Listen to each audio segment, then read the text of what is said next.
Hello అండి, నమస్తే. Welcome to my channel. ఎలా ఉన్నారు అందరూ? బాగున్నారా?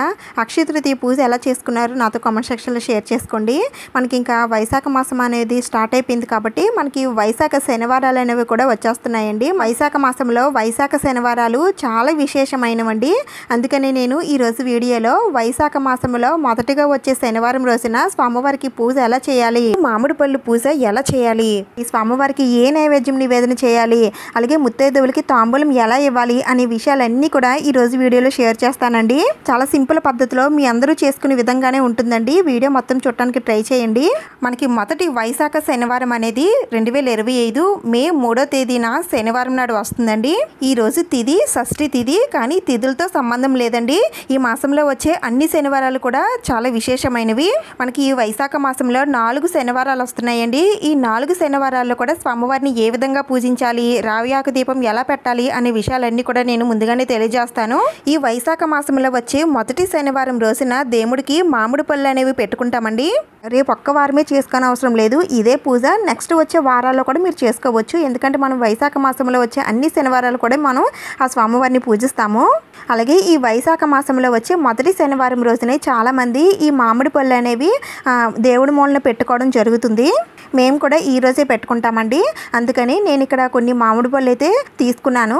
ఇవి తీసుకురాగానే ముందుగా ఇలా వాటర్లో వాష్ చేసుకొని దీనికి జీడులాగా ఉంటుంది కదండి, దాన్ని అయితే తీసేయాల్సి ఉంటుంది. అయితే మనం దాన్ని మన చేతికున్న గోరుతో మాత్రం గిచ్చి మాత్రం తీయకూడదండి. దేవుడికి పెట్టే నైవేద్యం కాబట్టి ఇలా గిచ్చి తీయకూడదు. ఏదైనా స్పూన్తో కానీ లేదంటే ఏదైనా దేంతో అయినా సరే తీయాలి తప్ప మనం గోరు గిచ్చి మాత్రం తీయకూడదు అని అంటారు. అన్ని పళ్ళు కూడా ఈ విధంగానే బాగా శుభ్రం చేసుకొని పెట్టేసుకోండి. అయితే మొదటగా మామిడి పళ్ళు పెట్టుకునేవారు ఏ మామిడి పళ్ళు పెట్టుకోవాలి అని అంటే, మీ పెద్దలు అంటే మీ అత్తయ్య వాళ్ళు, మీ అమ్మ వాళ్ళు ఏ పళ్ళు అయితే పెట్టుకొని ఎలా అయితే చేసుకొని వచ్చారో ఆ విధంగా అయితే చేసుకోవాల్సి ఉంటుందండి. ఎందుకంటే మామిడి పళ్ళు పెట్టుకునే ఆచారం అందరికీ ఉండకపోవచ్చండి. మేమైతే ప్రతి సంవత్సరం దేవుడికి మామిడి పళ్ళు పెట్టేంత వరకు కూడా తినమండి. పెట్టాకే తింటాము. దేవుడికి అలాగే పెద్దలకి కూడా పెడతాము. మీకు ఈ ఆచారం ఉందో లేదో నాకు కామెంట్స్లో చెప్పండి. అయితే మాకు ఈ విధంగా మామిడి పళ్ళు పెట్టుకునే ఆచారం లేదండి. మరి మేము ఈ పూజ చేసుకోకూడదా అంటే చేసుకోవచ్చండి. ఎందుకు చేసుకోకూడదా? స్వామివారికి మామిడి పళ్ళు అనేవి మనం నైవేద్యంగా పెడుతూ ఉంటాం కదా, అలానే మీరు భావించి మామిడి పళ్ళు తీసుకొని వచ్చి స్వామివారికి నైవేద్యంగా పెట్టి మీరు కూడా ఎంతో సంతోషంగా ఆ స్వామివారిని పూజించవచ్చు. ఎవరైనా సరే చేసుకోవాల్సిన పూజలేనండి ఇవి. అయితే కొన్ని పూజలు మాత్రం ఆనవాయితీ ఆచారము ఉండాలని అంటారు. అవైతే నేను ముందుగానే చెప్తాను కదా. ఈ పూజలు అయితే ఎవరైనా సరే చేసుకోవచ్చండి. ఆ స్వామివారి అమ్మవారి కరుణ కటాక్షం అనేది పొందవచ్చు. నేనైతే అన్ని మామిడి పళ్ళు కూడా శుభ్రం చేసేసుకున్నానండి. ఇప్పుడు స్వామివారికి పూజ ఎలా చేయాలనేది చూద్దాం. ఈ పూజ మనం పూజా మందిరంలో చేసుకోవచ్చండి, లేదంటే విడిగా పీఠాన్ని ఏర్పాటు చేసైనా సరే చేసుకోవచ్చు. నన్ను అడిగితే పూజా మందిరంలో చేసుకోవడమే మంచిదని అంటానండి. ఎందుకంటే మేము కూడా పూజా మందిరంలోనే చేసుకుంటాము. అయితే ఇక్కడ మీకు అర్థం అవ్వడం కోసమని నేను ఇలా పీఠం వేసి నేను మీకు చూపిస్తున్నాను. ముందుగా అయితే నేను ఇక్కడ ఒక తమలపాకు తీసుకుని దాంట్లో కొద్దిగా బియ్యం వేసుకున్నానండి. అలాగే కొద్దిగా పసుపు కుంకుమలు కూడా దీనిపైన ఉంచాను. అయితే ఇలా పూజా పీఠం పైన చేయాలి, లేదంటే పూజా మందిరంలో ఉన్న ఫోటోల కింద కూడా ఈ విధంగా వేయాలని అంటే ఫోటోల కింద కూడా ఈ విధంగా బియ్యం వేసి పెట్టుకుంటే మంచిదేనండి. మీరు అలా పెట్టుకుంటానంటే పెట్టుకోవచ్చు.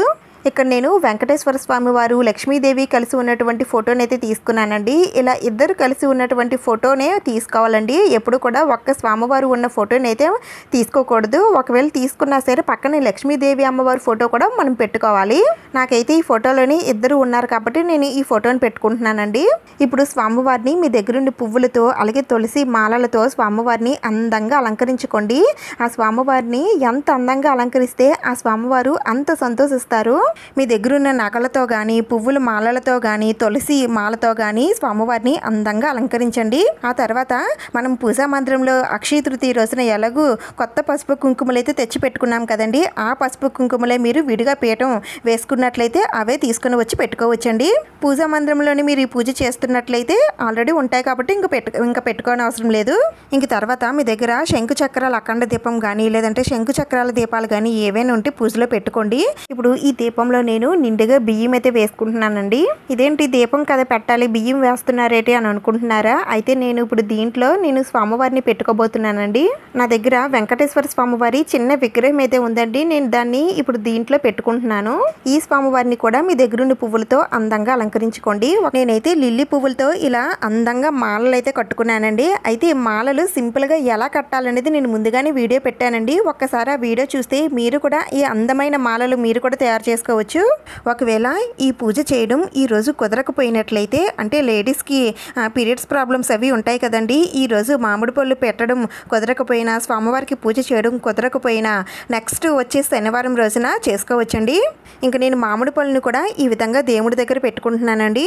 అయితే వైశాఖ శనివారాల్లో రావి ఆకు మీద దీపారాధన చేస్తే చాలా చాలా మంచిదండి. అవన్నీ కూడా నేను నెక్స్ట్ వారం ఎలా స్వామివారిని పూజించాలనేది చూపిస్తాను. ఈ వైశాఖ శనివారాలు అన్నీ చేసుకోవచ్చండి. లేదంటే ఒక్క శనివారం చేసుకున్నా సరే ఆ స్వామివారి ఆశీర్వాదం అనేది పొందవచ్చు. నేనైతే ఇక్కడ స్వామివారి పాదాలు అయితే పెట్టుకుంటున్నానండి. నా దగ్గర ఈ స్వామివారి పాదాలు అయితే ఉన్నాయి. స్వామివారి పాదాలను పట్టుకున్నట్లయితే ఆ వెంకటేశ్వర స్వామివారు మన ఇంట్లోనే కొలువై ఉన్నట్లుగా మనకి భావన అయితే కలుగుతుందండి. అందుకని మీకు శక్తి ఉంటే గనక స్వామివారి పాదాలను అయితే తప్పనిసరిగా తెచ్చిపెట్టుకోండి. ఈ వైశాఖ శనివారాలనే మామిడి పళ్ళ శనివారాలను కూడా అంటారండి. ఎందుకంటే ఎక్కువగా ఈ శనివారం రోజునే మామిడి పళ్ళు అనేవి పెట్టుకుంటారు.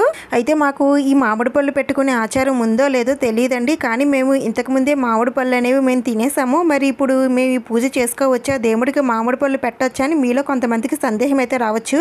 కొంతమందికి ముందుగా మామిడి పళ్ళు దేవుడికి పెట్టాలనే విషయం తెలియదండి. అందుకని చెప్తున్నాను, ఏమీ పర్వాలేదండి. ఒకవేళ మీరు తిన్నా సరే మళ్ళీ కొత్తగా ఏదో ఒక వారం మామిడి పళ్ళు తెచ్చుకొని ముందుగా ఆ స్వామివారికి సమర్పించండి. సంవత్సరానికి ఒక్కసారి వచ్చే ఈ మామిడి పళ్ళను ముందుగా ఆ దేవుడికి పెద్దలకి సమర్పిస్తాము. మామిడి పళ్ళు ఎంత మధురంగా ఉంటాయో అంతే మధురమైన జీవితాన్ని ప్రసాదించమని ఆ స్వామివారికి చెప్పుకోవడమేనండి దీనికి అర్థం. ఇంకా నేను ఇక్కడ పూజలో నా దగ్గర ఉన్నటువంటి శంకు చక్ర దీపాలు కూడా పెట్టుకున్నానండి. అలాగే స్వామివారి దగ్గర ఇలా ఎత్తడి చెంబుతో నీళ్లు కూడా పెట్టాలి. మనం పూజా మందిరంలో రోజు పెట్టుకుంటూ ఉంటాం కదండి, అలానే ఇక్కడ ఎత్తడి చెంబుతో స్వామివారి దగ్గర కూడా ఇలా నీళ్లు పెడితే ఆ దేవుళ్ళు సంతృప్తి చెందుతారని అంటారండి. అందుకనే మనం ఇలా ఎత్తడి చెంబులతో నీళ్ళు అవి పెట్టుకుంటాము. ఇంకా స్వామివారి పూజలో పసుపు రంగు ఒత్తులను వాడితే చాలా చాలా మంచిదండి. మీ దగ్గర పసుపు ఒత్తులు ఉంటే పసుపు ఒత్తులతో దీపారాధన చేయండి. ఇంకా సువాసన వచ్చే లిక్విడ్స్ కానీ పౌడర్స్ కానీ ఏవైనా ఉంటే పూజలో అక్కడక్కడ వేసుకోండి. అంతేనండి, పూజకు సంబంధించినవన్నీ కూడా నేను పూజలో పెట్టేసుకున్నాను. చెప్పాను కదా, చాలా సింపుల్ పద్ధతిలో చూపిస్తున్నానండి. ముందుగా అయితే ఏకాహారతితో దీపారాధన అయితే చేసుకోండి. ఎప్పుడు కూడా దీపారాధన చేసుకునేటప్పుడు ఇలా శంకు చక్రాలు పెట్టుకునేటప్పుడు ముందుగా చక్రం ఉన్నటువంటి దీపం అయితే ముందుగా వెలిగించాలండి. ఆ తర్వాత శంఖం ఉన్నటువంటి దీపాన్ని వెలిగించాలి. ఒకవేళ మీరు పిండి దీపాలు పెట్టుకున్నట్లయితే తర్వాత ఆ దీపాలను వెలిగించండి. ఇలా దీపారాధన చేసుకున్న తర్వాత ముందుగా మనం పూజించాల్సింది వినాయకుడినండి. ముందుగా మీరు వినాయకుడికి పూజ అయితే చేసేసుకోండి.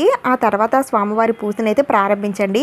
ఇలా దీపాలు వెలిగించుకున్నాం కదా, దీపం దగ్గర కొద్దిగా పసుపు కుంకుమ అక్షింతలు పువ్వులు అన్నీ వేసి దండం పెట్టుకోండి.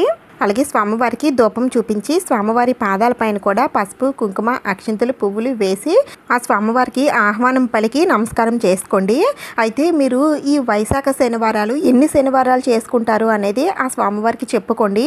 అంటే ఒక శనివారమా, 2 శనివారాల, 3 శనివారాల, అన్ని శనివారాల, ఎన్ని శనివారాలు చేసుకుంటారనేది ఆ స్వామివారికి చెప్పుకొని దండం పెట్టుకోండి.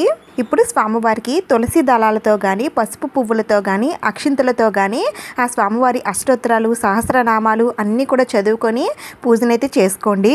అలాగే అమ్మవారి అష్టోత్తరాలు కూడా చదువుకోగలిగితే చదువుకోండి. ఇవేమీ మేము చదువుకోలేమండి, మాకు అంత టైం ఉండదని అనుకునేవారు ఓం మాధవాయ నమః అనే మంత్రాన్ని మీకు ఎన్నిసార్లు వీలైతే అన్నిసార్లు చదువుకుంటూ ఆ స్వామివారిని పూజించండి. మనకున్న మాసాల్లో కొన్ని మాసాలు అయితే చాలా విశేషమైనవండి. అవి శ్రావణ మాసం ఒకటి, కార్తీక మాసం, మాఘ మాసం, అలాగే ఈ వైశాఖ మాసం కూడా. ఈ వైశాఖ మాసం అంటే విష్ణుమూర్తికి చాలా ప్రీతికరమైన మాసం. అందుకని ఈ మాసాన్ని మాధవ మాసం అని కూడా అంటారండి. అందుకనే ఆ నారాయణుడు భక్తులు ఈ మాసం అంతా కూడా ఎంతో విశేషంగా ఆ స్వామివారికి పూజలు అనేవి చేసుకుంటారండి. అయితే మనం ఈ మాసం అంతా కూడా చేసుకోవాలనుకుంటే చేసుకోవచ్చు. కానీ మనకి వీలు కాదు కాబట్టి, అంటే మన ఆడవారికి డేట్స్ పరంగా వీలు కాదు కాబట్టి, అందుకనే స్వామివారికి ఎంతో ఇష్టమైన శనివారాలు చేసినా సరే మంచి విశేష ఫలితాలు అనేవి మనం పొందవచ్చు. అందుకని ఈ మాసంలో వచ్చే అన్ని శనివారాలు కూడా స్వామివారిని ఏ విధంగా విధంగా పూజించాలనే విషయాలన్నీ కూడా నేను షేర్ చేస్తానండి. అయితే ఈ వైశాఖ శనివారాలనే మామిడిపళ్ళు శనివారాలని కూడా అంటారండి. ఎందుకంటే ఎక్కువ మంది మామిడిపళ్ళు పెట్టుకునే వారం ఈ శనివారాలే. అయితే ఈ వారం నేను మామిడి పళ్ళు పెట్టుకుంటున్నాను కాబట్టి కొద్దిగా సింపుల్గా చూపిస్తున్నాను. వచ్చే వారం నుండి పిండి దీపాలు అలాగే రావి ఆకు మీద దీపాలు అనేవన్నీ కూడా నేను చూపిస్తాను. అయితే ఈ మామిడి పళ్ళు అనేవి స్వామివారికే కాదండి, మనం పెద్దలకి కూడా సమర్పించాలి, అది కూడా చెప్తాను. అయితే ఈ వైశాఖ మాసంలో విష్ణుమూర్తి భూలోక సంచారం చేస్తారని అంటారండి. అందుకనే ఈ వైశాఖ మాసంలో ఆ స్వామివారిని కనుక పూజించినట్లయితే అతి శీఘ్రముగా ఆ స్వామివారి కటాక్షం అనేది మనం పొందవచ్చు. అలాగే ఈ వైశాఖ మాసంలో స్వామివారితో సహా అమ్మవారిని కూడా కలిపి పూజిస్తేనే ఎక్కువ ఫలితం అయితే మనకి లభిస్తుందండి. అలాగే స్వామివారికి ఎంతో ఇష్టమైన తులసి దళాలతో స్వామివారిని పూజిస్తే ఆ స్వామివారు ఎంతగానో సంతోషిస్తారు. ఒకవేళ మీ దగ్గర తులసి దళాలు లేకపోయినట్లయితే ఒక్క తులసి దళమైనా సరే తీసుకొని వచ్చి ఆ స్వామివారి పాదాల దగ్గర పెట్టండి, ఎంతో ఫలితం అయితే దక్కుతుంది. అయితే ఈ మాసంలో స్వామివారికి చేసే పూజలే కాదండి, ఈ మాసంలో చేసే దానాలు, ఉపవాసాలు, పుణ్యనదుల్లో స్నానాలు ఇవన్నీ కూడా విశేషమైన పుణ్యఫలాలు అయితే మనకి దక్కుతాయి. అలాగే మీకు దగ్గరలో ఉన్న రావి చెట్టు దగ్గర కానీ లేదంటే ఆలయాల్లో ఉన్న రావి చెట్టు దగ్గర కానీ నీళ్లు పోసి ఒక దీపం పెట్టి ప్రదక్షిణ చేసి దండం పెట్టుకుంటే మనకున్న దోషాలన్నీ కూడా తొలగిపోతాయండి. ఒకవేళ మాకు దగ్గరలో రావి చెట్టు అది లేదండి అని అనుకుంటే రావి ఆకులు తెచ్చుకొని మనం ఇంట్లోని దీపారాధన చేసుకున్నా సరే అంతే ఫలితం దక్కుతుందండి. ఇంకా ఇలా స్వామివారికి పూజ చేసుకున్న తర్వాత ఇప్పుడు అగరబత్తులతో ధూపం అయితే ఇవ్వాలండి. ఆ తర్వాత స్వామివారికి నైవేద్యం అలాగే మామిడి పళ్ళు కూడా సమర్పించాలి. అయితే ఇక్కడ మామిడి పళ్ళు అనేవి ఎన్ని సమర్పించాలనంటే 2 కానీ 3 కానీ లేదు అంటే 5, 9 ఇలా ఎన్నైనా సరే మీరు స్వామివారికి సమర్పించవచ్చండి. ఒక పండు మాత్రం పెట్టకండి. ఇలా స్వామివారికి మామిడి పళ్ళు సమర్పించిన తర్వాత ఇప్పుడు నైవేద్యంగా పరమాన్నాన్ని స్వామివారికి నివేదన చేయాలండి. మేమైతే ఎప్పుడు ఇలానే చేసుకుంటాము. మీరు ఎలా చేసుకుంటారనేది నాకు కామెంట్స్లో చెప్పండి. అలాగే స్వామివారికి తాంబూలం కూడా సమర్పించాలండి. 2 ఆకులు 2 పళ్ళు వక్క అలాగే చిల్లర నాణం వేసి స్వామివారికి తాంబూలం ఇవ్వాలి. ఆ తర్వాత సాంబ్రాణితో ధూపం ఇవ్వాలండి. ఇంకా చివరిగా స్వామివారికి నారికేలం అంటే కొబ్బరికాయను కూడా సమర్పించి స్వామివారికి కర్పూర నీరాజనం సమర్పించాలండి. అయితే నేను ఇక్కడ స్వామివారికి ముత్యాల హారతిని, ముత్యాల పంచహారతిని సమర్పిస్తున్నాను. ఆ తర్వాత చేతిలోకి కొద్దిగా అక్షింతలు పువ్వులు తీసుకొని స్వామివారి పాదాల పైన వేసి ఆ స్వామివారికి దండం పెట్టుకోండి. ఆ వైకుంఠనాథుడి ఆశీర్వాదం ఎల్లవేళలా మా పైన ఉండాలని, మేము ఎప్పుడు సుఖ సంతోషాలతో ఆయురారోగ్యాలతో ఉండాలని ఆ స్వామివారికి మనస్ఫూర్తిగా దండం పెట్టుకోండి. అయితే ఈ మామిడి పళ్ళు అనేవి స్వామివారికే కాదండి, మనం పెద్దలకి కూడా సమర్పించాలి. అయితే పెద్దలకి ఎలా పెట్టుకోవాలనేది ఇప్పుడు చూపిస్తాను. దానికోసం ఒక విస్తరి కానీ లేదు అంటే ఒక ఇత్తడి ప్లేట్ కానీ తీసుకోవాలండి. ఇప్పుడు దీంట్లో మామిడి పళ్ళు అయితే పెట్టుకోవాలి. అయితే మీ పెద్దలు అంటే చనిపోయిన పెద్దలు ఎంతమంది ఉన్నారో వారి అందరికీ కూడా మీరు పెట్టాల్సి ఉంటుందండి. ఒక్కొక్కరికి ఒక్కో పండు చొప్పున ఎంతమంది అయితే అన్ని పళ్ళు పెట్టాలి. దీంతో పాటుగా మళ్ళీ పరమాన్నం కూడా ఈ విధంగా ఒక గిన్నెలో వేసి పెడితే సరిపోతుంది. దీంతో పాటుగా ఒక గ్లాస్ మంచినీళ్ళు కూడా పెట్టాలండి. నేను ఇక్కడ చూపించడం మర్చిపోయాను. ఒక గ్లాస్ మంచినీళ్ళు కూడా పెట్టాలి. ఈ విధంగా అన్నీ ఒక ప్లేట్లో పెట్టుకొని దక్షిణం వైపు మీరు మీ పెద్దలకి ఎక్కడైతే పెడతారో ఆ ప్లేస్లో పెట్టి వారిని ఒకసారి తలుచుకొని దండం పెట్టుకోండి. ఈ విధంగా పెడితే వాళ్ళు ఇంకా మనకి గుర్తున్నారనే విషయం వాళ్ళు తెలుసుకొని ఎంతగానో సంతోషించి సంతృప్తి చెంది మనల్ని ఎప్పుడూ కూడా రక్షిస్తూ ఉంటారండి. అలాగే మన వంశం వృద్ధి చెందడానికి కూడా ఎంతో సహాయం చేస్తారు. ఈ విధంగా మామిడి పళ్ళుని పెద్దలకి పెట్టుకోవాలండి. ఇంకా తర్వాత ఈరోజు మామిడి పళ్ళు పెట్టుకుంటాం కదండి, అందుకని ముత్తైదువులకి కూడా మామిడి పళ్ళు అనేవి పంచి పెడతాము. అది 2కి కానీ 3కి కానీ 5కి కానీ ఎంతమందికి వీలైతే అంతమందికి మీరు మామిడి పళ్ళు అనేవి పంచిపెట్టచ్చు. అయితే ఈ మామిడి పళ్ళు అనేవి తాంబూలం రూపంలో ఇవ్వాలండి. నేను ఇక్కడ 2 ముత్తైదువులకి తాంబూలం ఎలా ఇవ్వాలో చూపిస్తున్నాను చూడండి. ఇక్కడ నేను 2 తమలపాకులు అయితే తీసుకున్నాను. అలాగే దీంట్లో ఒక మామిడి పండు పెట్టుకుంటున్నానండి. మీకు కావాలనుకుంటే 2 మామిడి పళ్ళు పెట్టచ్చు. అయితే నా దగ్గర ఎక్కువ మామిడిపళ్ళు లేవు కాబట్టి ఒక మామిడి పండు పెట్టి ఇంకొకటి అరటిపండు పెడుతున్నాను. ఇలా కూడా పెట్టచ్చండి. తర్వాత వక్కలు 2 వక్కలు ఉంటే వేయండి, లేదంటే ఇలాంటి పొట్లాలు ఉంటాయి కదా ఇదేనే పెట్టేయచ్చు. తర్వాత ఒక 1 రూపీ కాయిన్ పెట్టి పసుపు కుంకుమలు పెట్టి ఆ తర్వాత గాజులు పెట్టాలండి. ఈ గాజులు కూడా 2కి తక్కువ కాకుండా ఎక్కువగానే పెట్టాలి, కానీ 2 కన్నా తక్కువ అయితే పెట్టకూడదు, ఎన్నైనా పెట్టచ్చు. తర్వాత అలాగే పువ్వులు కూడా పెట్టాలండి. ఇలా పెట్టిన తాంబూలం మీరు ముత్తైదువులకు పిలిచి వాళ్ళకి కాళ్ళకి పసుపది రాసి, అంటే కాళ్ళకి పసుపది రాసి కుంకుమ బొట్టు పెట్టి తర్వాత తాంబూలం అయితే ఇవ్వండి. ఇలా ఇస్తే చాలా మంచిది. ముత్తైదువులకే కాదండి, మీ దగ్గర ఎక్కువ మామిడి పళ్ళు ఉంటే మీ ఇంటి చుట్టుపక్కల కానీ, లేదంటే లేని వారికి, పేదవారు ఉంటారు కదండి గుడి దగ్గర, అదిని వారికైనా సరే ఈ మామిడి పళ్ళు అనేవి పంచి పెడితే చాలా చాలా మంచిది. ఈ విధంగా మొదటి వైశాఖ శనివారం రోజున స్వామివారికి మామిడి పళ్ళు అనేవి సమర్పించి పూజనైతే చేసుకోవాలండి. మీరు ఎలా చేసుకుంటారో నాకు కామెంట్స్లో చెప్పండి. స్వామివారికి చేసే పూజ ఎప్పుడు కూడా బ్రహ్మ ముహూర్తంలో చేస్తే చాలా చాలా మంచిదండి. సుప్రభాత సేవలో స్వామివారిని పూజిస్తే ఆ స్వామివారు త్వరగా ప్రసన్నుడు అవుతారు. ఒకవేళ ఉదయాన్నే కుదరకపోయినట్లయితే ఉదయం 9-10 గంటల లోపైన సరే చేసుకోవచ్చండి. మాకు అసలు ఉదయం కుదరదండి, మాకు ఆఫీసులకు వెళ్ళిపోవాలి, మాకు అసలు కుదరదని అనుకునేవారు సాయంత్రం అయినా సరే చేసుకోండి. అయితే ఈరోజు ఉపవాసం ఉండాలా అంటే శనివారాల్లో ఉదయం నుండి సాయంత్రం వరకు ఉపవాసం ఉంటే చాలా చాలా మంచిదండి. మీరు ఉండగలిగితే ఉదయం నుండి సాయంత్రం వరకు ఉపవాసం ఉండి సాయంత్రం కూడా స్వామివారికి పూజ చేసుకొని రాత్రి వేళల్లో మీరు భోజనం అనేది చేయండి.